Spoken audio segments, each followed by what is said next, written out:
est sur un Pommard Epno, un des deux fleurons premier cru de Pommard, puisqu'il y a même des dossiers actuellement. Il y a même un dossier de demande de classement en grand cru. Donc Epno, c'est le nord de Pommard, et Rugien, qui est l'autre grand premier cru de Pommard au sud. Là, Epno, c'est la cuvée Dongoblet, c'est une nouvelle cuvée avec un vin qui est fait donc, à 100% d'Ethno, alors qu'avant, il y avait une cuvée... C'était une partie de la cuvée Billardet. Voilà, c'est ça. Alors qu'est-ce qu'on en dit de ce Dongoblet Au-delà du fruit, de façon récurrente sur la typicité de ces grands pinots, on va retrouver un côté cerise assez mûr. Ce qui est intéressant là, c'est la petite touche florale, un petit peu fleur rouge, fleur sombre, qu'on peut retrouver peut-être plus sur les vins de la Côte de Nuit, et qui ici est présente. Une touche un peu fumée. C'est un peu fumé et très légèrement mentholé aussi au nez, donc on s'attend en bouche à avoir une structure tannique assez intéressante. Le menthol, c'est souvent cet élément rafraîchissant qui témoigne de la présence des tanins. Il est dû plutôt à la vinification ou plutôt à l'élevage, ce côté menthol? Il est dû plutôt au raisin. Bien sûr. C'est de toute façon la transcription des tanins, des polyphénols en général du raisin. Comme on a si je peux me permettre, c'est quand même un petit peu vinifié. Différemment par exemple, le Beaune qu'on avait tout à l'heure, le Beaune Siré-Chaudron, où là, c'est pas tout est grappé, il y a une partie de baie entière, donc on a ce côté un petit peu floral qu'on n'avait pas tout à l'heure. Oui, de la rafle. Hein? Le pourcentage des raflages à peu près? Oh là, il y avait 30% à peu près. 30%. Je trouve encore un peu décomposé celui-ci par rapport aux autres. Par rapport aux autres, on est sur un vin qui va demander beaucoup plus d'élevage, donc c'est normal qu'aujourd'hui il ne soit pas encore marié, qu'il ne se soit pas encore exprimé totalement.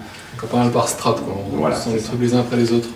Et c'est le cas souvent des grands terroirs de Pommard, où on est sur des vins effectivement peut-être un petit peu plus masculins, qui sont moins exubérants et qu'il faut attendre une année d'élevage complète avant d'avoir les éléments qui se marient, avant de bien lire à travers le vin.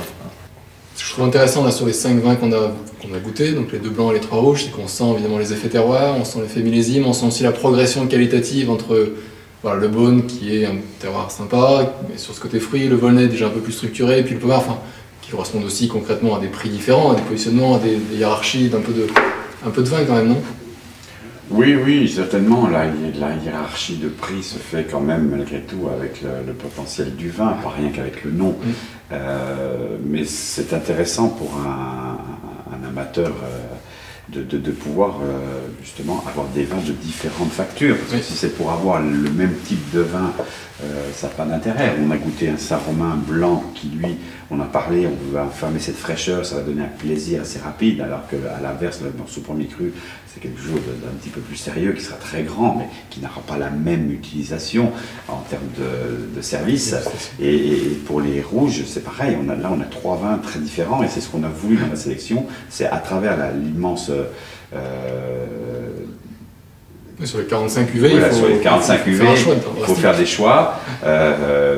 Voilà, alors ces choix-là, ce n'est pas un choix par rapport à forcément ce qu'il y a de meilleur. Il n'y a pas des très grands et des très petits, mais c'était également pour illustrer à travers toutes ces cuvées les vins qui ont ces différences de plaisir et de choisir un peu des coups de cœur au moment où on déguste très tôt en fait.